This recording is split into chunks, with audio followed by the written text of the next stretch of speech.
A very big hello to all my dear students.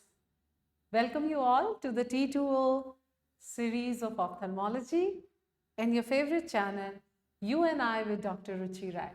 So today we are going to discuss the recall questions of your Neetpg 2024, right?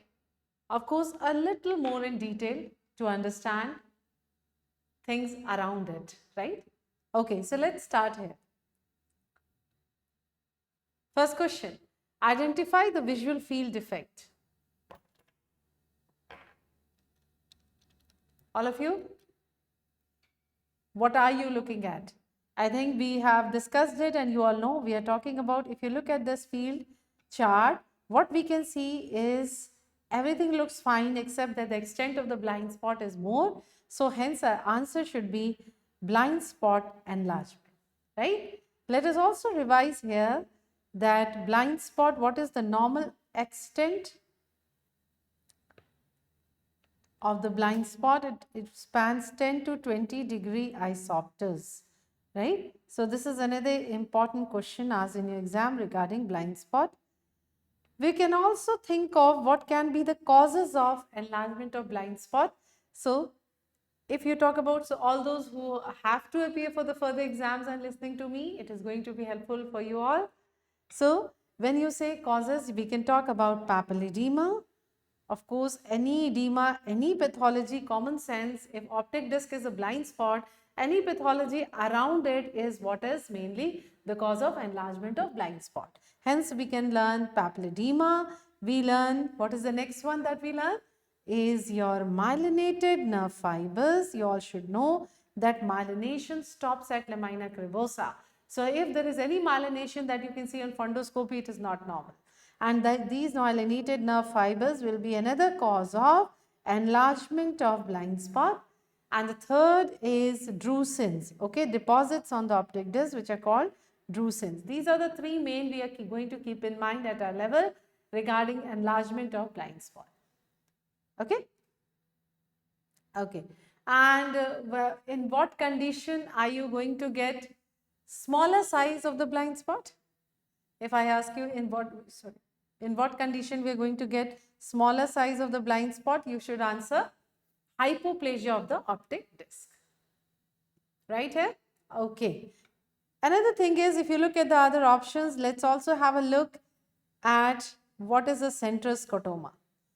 So you all should know this is how a patient will see in a central scotoma, and this is how you can see here all this area. This is the area which is depicting you the central scotoma. Okay, here also in the grayscale also. So this is what is central scotoma. Let's know how it looks like, right? Here also. The next was your, what was arcuate scotoma. So this is what is arcuate scotoma. We all know arcuate scotoma is also called Jerem scotoma, and it is mainly a feature of glaucoma. So my whole intention here is a very quick discussion, not going too much into details, but yes, having a look at each of the options, right? Okay. Then we talk about Raynaud's nasal step. Let's understand here Raynaud's nasal step. If you look at these two gaps that is formed, okay. So it is nothing but gap out here and gap here, because this is what is this appearance of horizontal shelf, you can say. This is called step. So actually, this is the area where there is no scotoma. So it's not exactly a scotomatous area. It is this gap that is called a Raynaud's step. I'm talking about the Raynaud's nasal step. Of course, we know at the last only the temporal island of vision is left behind. This has also been your exam question. We come to the next question here. So the next question is ptosis and Horner's syndrome. Everybody knows that there are two elevators of the lid. What are the two elevators of your lid? One is your LPS and one is your Muller's muscle. Now LPS is supplied by, we all know, third nerve, and Muller's has sympathetic supply. Okay, so Muller has a sympathetic supply. So what is Horner's syndrome? It is lesion of the sympathetic chain, and therefore in Horner's syndrome what is gone is Muller's. And Muller only elevates 2 millimeter. Rest all the responsibility is on LPS. This is the reason that we always get a mild ptosis. We will answer here, we will get a mild ptosis. Okay, in Horner's. Right. And what is, all of you, Horner's muscle? So Horner's muscle is nothing but orbicularis oculi. A part of it, when it is attached at the posterior lacrimal crest, it's mainly contributing to the lacrimal pump. That is called Horner's muscle. You all know what is orbicularis oculi. It is closing the eye, okay, and that is supplied by seventh nerve. And therefore, we have learned that in facial nerve palsy, you can get a leg of thalamus. ठीक है?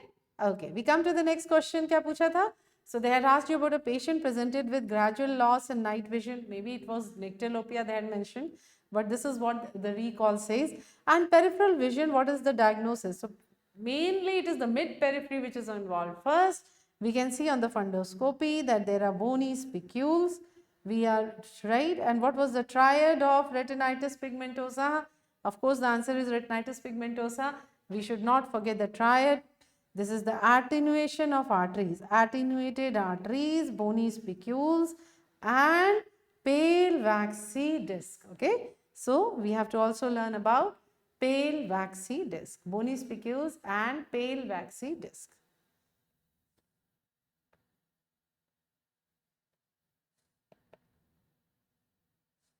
Right? Pale waxy disc is which type of optic atrophy? I hope you remember it is a consecutive optic atrophy. You please revise your classification of optic atrophy. So whenever the optic atrophy is happening due to any retinal cause, retinal disease, we call it consecutive optic atrophy. Okay? So this is the answer here. Of course, nyctalopia is the presenting feature.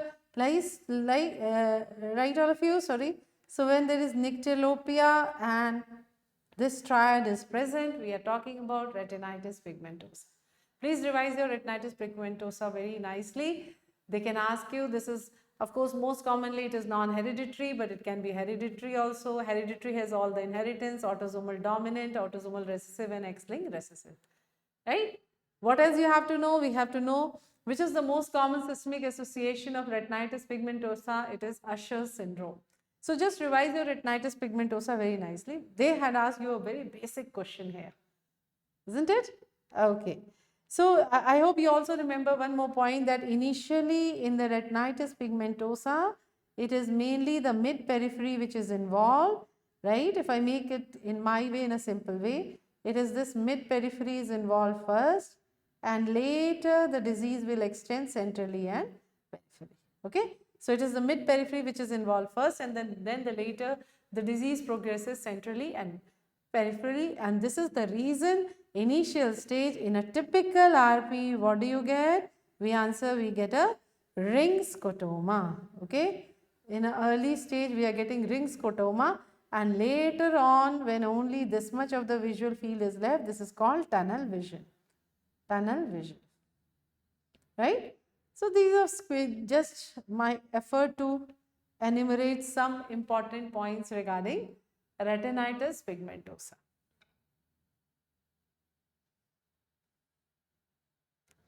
We come to what is this? One of your option was written fundus flavi maculatus. So this is the slide of fundus flavi maculatus. Okay? So this is your fundus flavi maculatus. And what is it actually? It is nothing but what you can maculatus. This is nothing but lipofuscin deposit. We are talking about a variant of Stargardt's disease. Okay, learn your Stargardt's disease in detail. So these are the lipofuscin deposits which we see in Stargardt's disease. Right? Okay. Next we talk about is, what is this? You can see the white dots on the fundus. So this is your fundus albi punctatus. Another option. Albi punctatus is white puncta, white dots on the fundus. Have a look. Right? So this is your white puncta or fundus albi punctatus. Got it? Okay. So mainly what is this condition? You have white dots on the fundus with congenital station. So and also there is nyctalopia, which is stationary, means it's not progressive. So it's a congenital stationary night blindness with white spotted fundus. Okay. So nyctalopia or congenital stationary night blindness with white spotted fundus is fundus albi punctatus. ठीक है? याद रहेगा? Okay.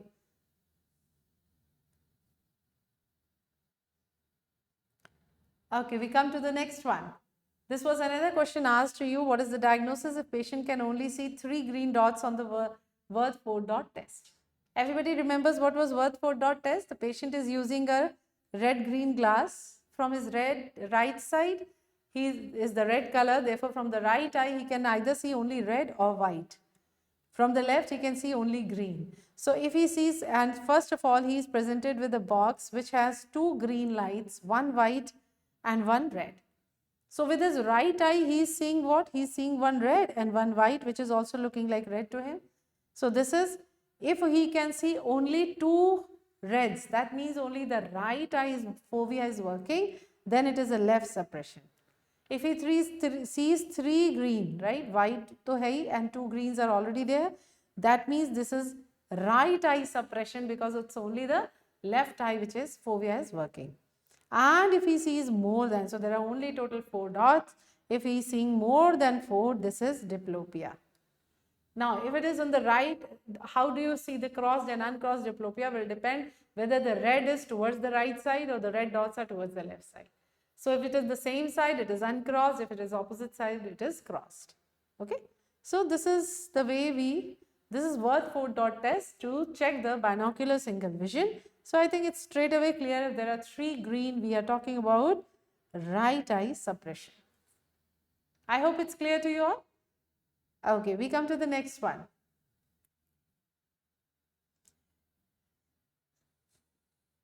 Right. So talking about the next question, a patient is presenting to the OPD with the following finding. What is the diagnosis? We all know we are looking at limbal dermoid. There's no confusion here. Of course, it's a choristoma, and you have to keep in mind it is associated with golden heart syndrome. So these are few the points that we will all keep in mind regarding limbal dermoid. Right? You can see the hair coming out from this. So it is definitely a limbal dermoid. Now looking at a few more options that we have just seen is one is this one. What is this? This pedunculated red structure that you see here, this is what is called pyogenic granuloma. So there is nothing, though the name is pyogenic, it's a misnomer. There is no pus, no impune cells. We are talking about some collection of the finger-like projections of blood vessels. Okay, so this is called pyogenic granuloma. Right, we will keep this in mind. And then of course another option was papillomas, which can be on the skin of the lid. So this is a papilloma. Just have a look at it because they have just given you as a spot diagnosis. Right. We come to the another one, this one which is always a point of debate when we are talking about limbal dermoid. This is what? Dermolipoma. This is all extending to the orbit, generally seen on the lateral part of lateral canthus. So this is your dermolipoma. Or you can say lipodermoid. Okay.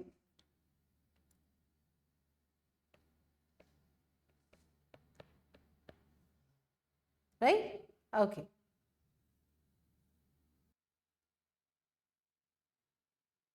We come to the next question. A patient after 3 years of surgery presents with this condition, complain of decrease in vision, what it is. So looking at this slide, I think it's almost pathognomic. What you see is Elshinic pearls here, right? So if these are the Elshinic pearls, what are we looking at? We are talking about posterior capsular opacification, and of course we are talking about cataract surgery, right? So this is the most common, once asked in your exam, all of you, once asked in your exam, that this is the most common long-term complication of cataract surgery, right, where there is opacification of the posterior capsule. And what is the treatment of choice? Another question here for you all. You should answer Nd:YAG laser, because Nd:YAG is a cutting laser. What we do is Nd:YAG laser posterior capsulotomy, right? So Nd:YAG laser posterior capsulotomy. Okay, we come to the next question. Achha, before that, what was the other option? One option in your question was posterior subcapsular cataract. Let's have a look. This is the corneal slit you can see here, and when the light is passing through the lens, here it is all, if you realize, all up to here is clear. This is all a clear area even in the lens, but at the posterior capsular area here you can see the opacity. So this is a posterior capsular opacification, or PSC, or posterior subcapsular cataract. I mean posterior subcapsular cataract. Okay. Okay. Once we know this, another slide that we will have a look at is this one. So what do you see here in the red arrow? What is it showing to you is the large bully. We are talking about edema and bullous. Actually, it should have been more generalized edema. There's only this looks like a more localized thing. I think we will have more, just now while teaching you, I'm realizing that we should have more better slide for a bullous keratopathy where the whole corneal edema is there and then you can see the bully. So as of now, let's hold on with this slide anyway. Okay. We come to the next question here. Which of the following is false about this image? Right? So when you talk about false about that image, and you can see the image is what we are looking at, Graves' eye disease or thyroid ophthalmopathy.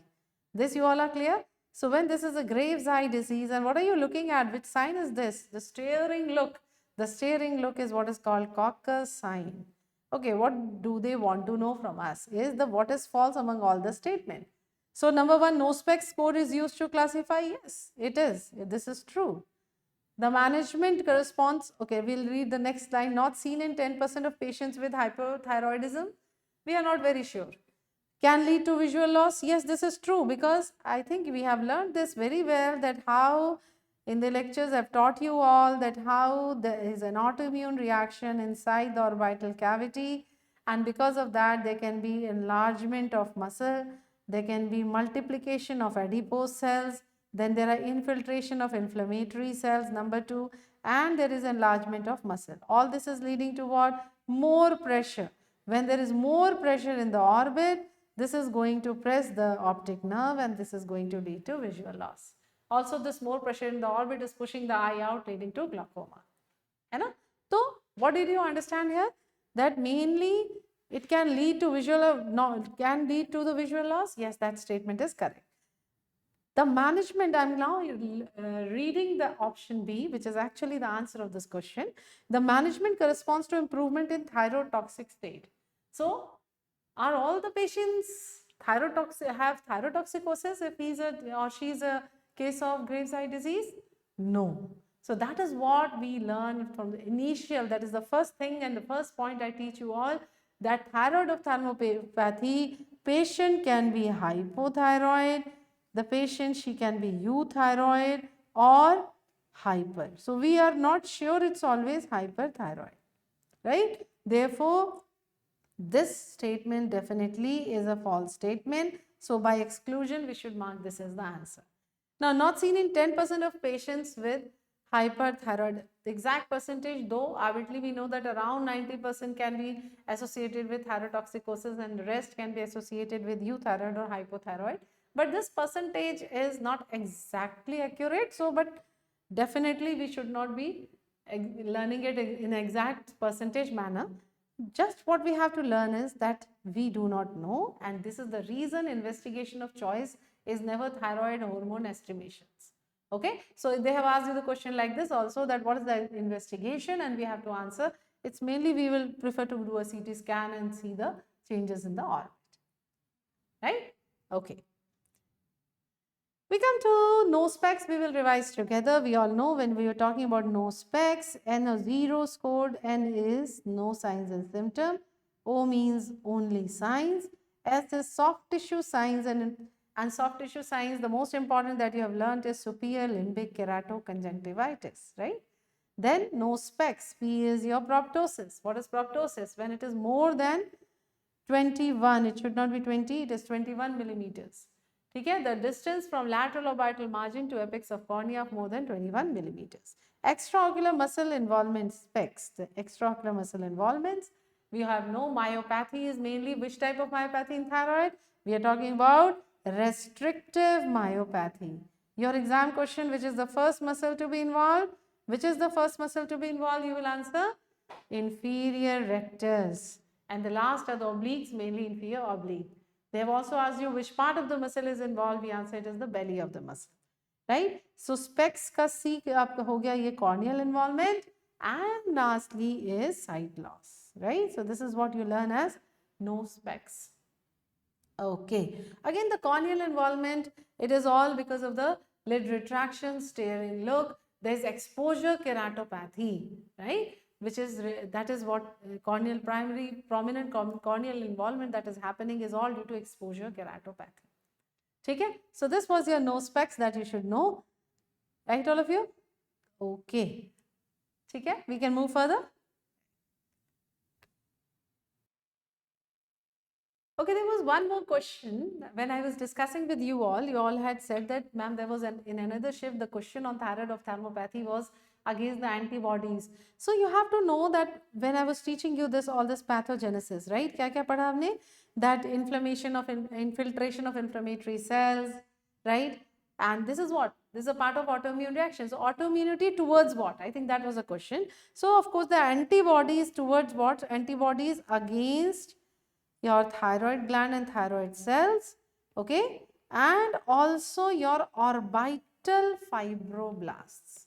If this was the question, the answer was orbital fibroblasts, right? And these reactions are happening, which I told you, and apart from that, also increased secretion of glycosaminoglycans. You have to keep in mind, all this is causing this sequelae, which I explained to you, right? Okay, let's come to the next question. Identify the defect. Now you see it is left-sided, this is gone and this is gone, same side, so it is left-sided homonymous hemianopia, and if it's a left homonymous hemianopia, naturally the lesion has to be a right-sided defect. Most probably it is a right optic tract lesion, right? I hope you all agree with me here. Yeah. We have other options also, binasal, bitemporal, how that, and altitudinal. So what you're now looking at, this is what is altitudinal. One of you would ask me what is altitudinal. So normally we learn the defects as nasal temporal, see here. But when it is superior inferior, here it is the inferior field is gone, superior is there. This is what is called altitudinal field defect. Kahan padhte ho? Where do you learn altitudinal field defect? You will answer this is seen in AION, okay? Anterior ischemic optic neuropathy. It could be arthritic, it could be non-arthritic. Okay, we come to the next. What are you now seeing? Look here. Here the temporal field is fine, but nasal is gone. So this is what is called binasal hemianopia. Okay, that was one of your options. It can happen if the crossing fibers, chiasmal fibers, it's only temporal part is gone, and that is leading to binasal, right? But when the crossing nasal fibers are gone, that is leading to bitemporal hemianopia.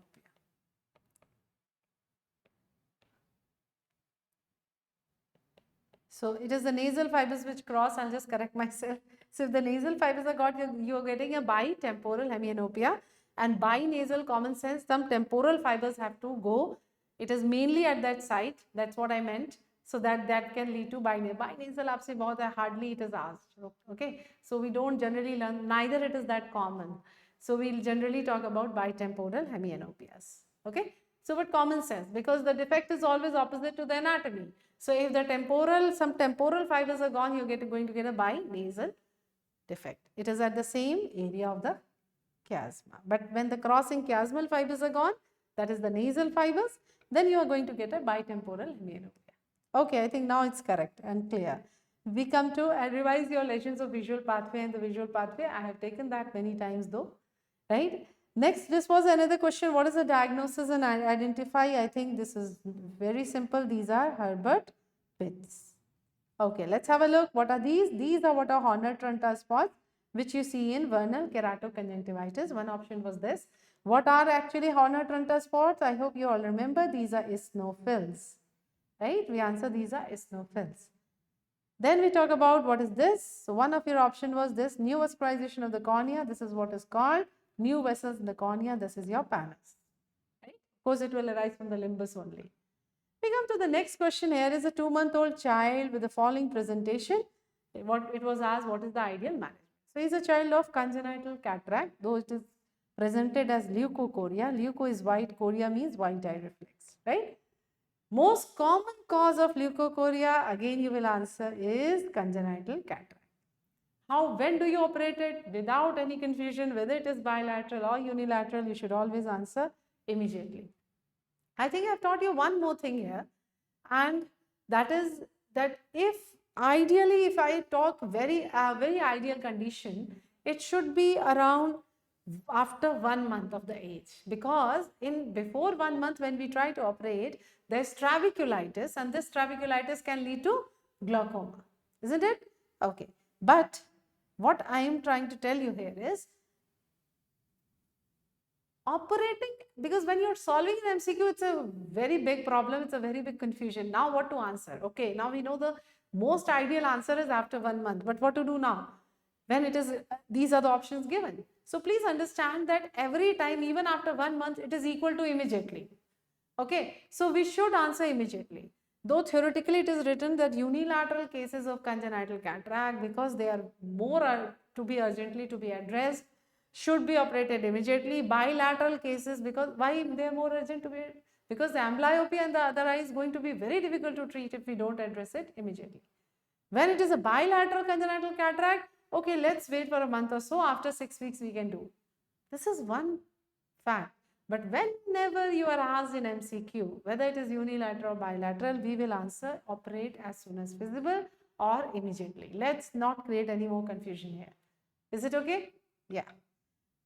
We come to the next. I think this was another question on leukocoria, where everything was given. That's one of you were telling me that the rosates, that is flex nerve intestinal term, was also given. So immediately we know we are talking about retinoblastoma, isn't it? With positive synaptophysin, chromogranin, and so on.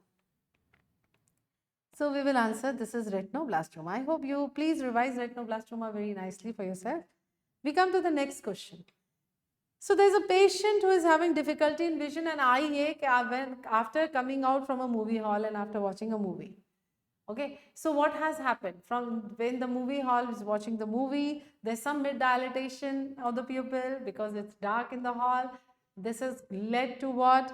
This has led to closure of the angle, because everywhere in all the options this is mannitol, mannitol, mannitol. That means it has to be acute congestive glaucoma. Do you all remember your acute congestive glaucoma? What did we learn? All 360-degree. Just wait a minute. Once more. Okay, so what did we learn in acute congestive glaucoma? That all 360-degree angles are closed, right? So all 360-degree angles closed. Yeah, very quickly let's learn the features. So what you will learn, because think yourself, all 360-degree agar angle closed hai, so what is happening? Pressures are rising too much. How much are the pressures rising? It is going up to 60 millimeters of mercury, and patient has a lot of pain which can be associated with nausea, vomiting, right? So what we do here, and generally when you look at this patient, you may even, if it is all 360-degree closure, then you can even get a corneal edema. That's why some difficulty in vision has started happening. Okay. And of course, what is the other name of acute congestive glaucoma? What do we call it now? You should know this. It is acute primary angle closure. Right? Then you can mention here this is a shallow AC, anterior chamber. For the angle, you can note down here it is closed. And very, very important point that you all learn with me here is vertically oval mid-dilated pupil. Vertically oval mid-dilated pupil, right? So this is very important. So angles closed, vertically oval mid-dilated pupil. And of course, if it is a recurrent, then you get a cupping, otherwise not, right? These are some of the features I've revised with you for acute congestive glaucoma. How do you treat it? We give mannitol. Why are you giving mannitol? Because pressures are so high, there is iris ischemia. Your iris is not reacting to any drug unless you give a mannitol.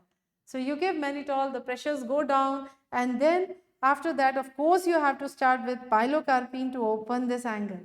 You have to constrict the pupil. So what is the answer? Mannitol with pilocarpine. Right? Okay. We come to the next question. So this is the next slide showing you a vertically oval dilated pupil and so much of congestion. We are talking about acute primary angle closure. Corneal edema, cornea is hazy, there is congestion, pain, and vertically oval dilated pupil which is fixed and not reacting. Okay? Yeah. We come to the next question here. Patient presenting with sudden painful diminution of vision, difficulty to look in the light, that is photophobia. with circumcorneal congestion and hypopion.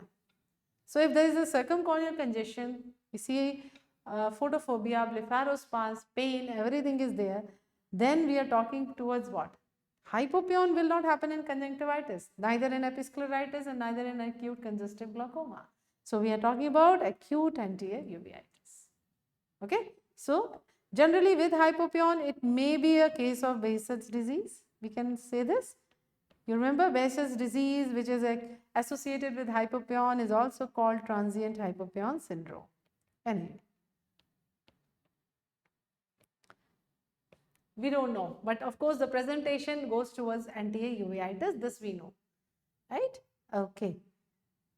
We come to the next question here. The patient presents with a nodular swelling near the limbus. Okay, many of you were saying that this was not given. So suppose this is not given also, but it is reoccurring after treatment, means it had responded to the medical treatment, it came back, right? So the most probable diagnosis, because there is no pain, it is, I think this we had a long discussion on it, that there was only discomfort, no pain. So only discomfort, there is no pain, but on treatment it is gone and then it comes back, it goes towards episcleritis. And of course, whether it is scleritis or episcleritis, it is associated with rheumatoid arthritis. That association is definitely there. All the connective tissue, of course, it is more to, scleritis is more associated with connective tissue disorders than episcleritis, but yes, both possibilities are there. Okay. And of course, don't forget your phenylephrine test, which I have discussed, that if you give only 1% phenylephrine and it blanches, then this is mainly a conjunctivitis. We are talking about flectanular, because that's how we differentiate flectanular, episcleritis and scleritis. अगर उससे नहीं blanch होता है, then you go for 10% phenylephrine. Now if it is blanching, then this is episcleritis, and if it is not blanching at all, this is scleritis. Why this is so important? Because see, it is so confusing. This is, if this was your episcleritis picture, look at this, right? Everything is so confusing. Now this is your pingicula. This is not confusing at all. Many of you were saying this is pingicula. Doesn't look like pingicula. There is no medical treatment. It will not go off. You have to surgically remove it only. Okay. This is also an inflamed pingicula. Just showing you so that you know that sometimes it can be very, very confusing. Right? Similarly for flectin. And see, this is scleritis. It's so difficult to say just looking at it what it is, unless and until you are, that's why we have this phenylephrine test, that's why we are relying on clinical findings, right? Okay. We come to the next question here, investigation recommended for Wilson's disease. We all know we are looking here at Kayser-Fleischer ring. What is Kayser-Fleischer? Let me first discuss my part. It is copper deposition. Where is copper deposition? In the Descemet's membrane. We all know this, right? It's a golden brown ring.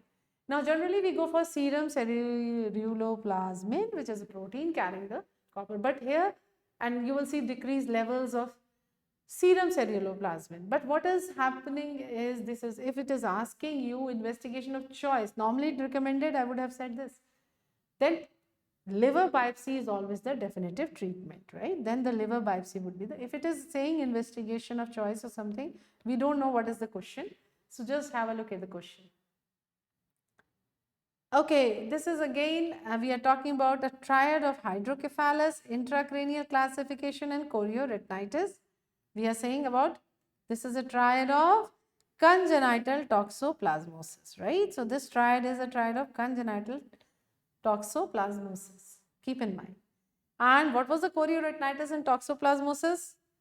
Intense vitritis, therefore this lesion looks so hazy. If you remember, this is what we learnt as headlight in fog appearance. So this is your headlight in fog appearance. Okay? And when this is same picture of headlight in fog that you are looking at. Feature of toxoplasmosis, and when it is healing, especially at the macular area, it appears it healing, it is looking like pigmented punched out lesions. Pigmented punched out lesions.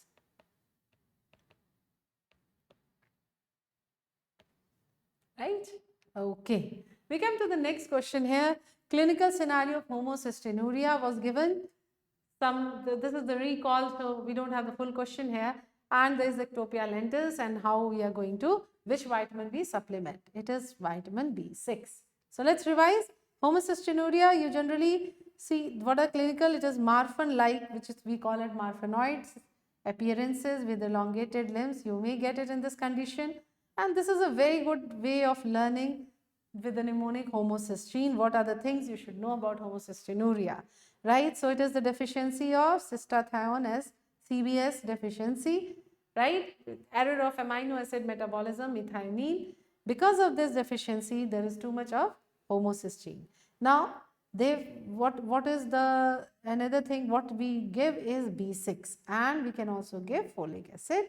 O stands for ocular, that is we get ectopia lentis. And what did I teach you about direction of ectopia lentis? If you remember, make a M, over that make an arrow. This is superiotemporal for Marfan's, and when you make a dotted line here and write H, for homocystinuria, we learn it as inferonasal.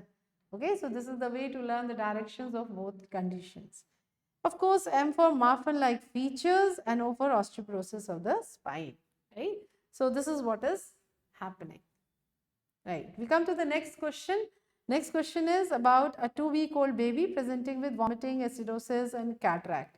Okay, so we are talking here about galactosemia, and in a galactosemia, mainly the deficiency can be both enzymes can be there, but mainly we talk about with the cataract, and if it was given, which type of cataract? It can be galactose uridyl transferase, that is causing oil droplet cataract. We know this, right? So again, it will depend what is, so this is a patient of galactosemia. Here what you get is oil droplet cataract.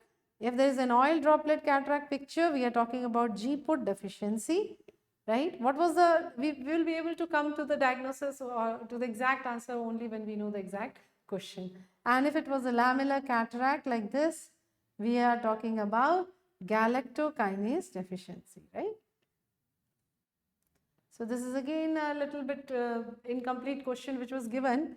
So anyway, this we will answer according to this. Right, everyone?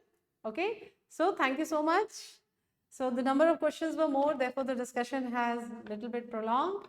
Hope you enjoyed it. Any questions you can DM me and we can talk about it, right? So thank you so much. Stay blessed. Keep smiling.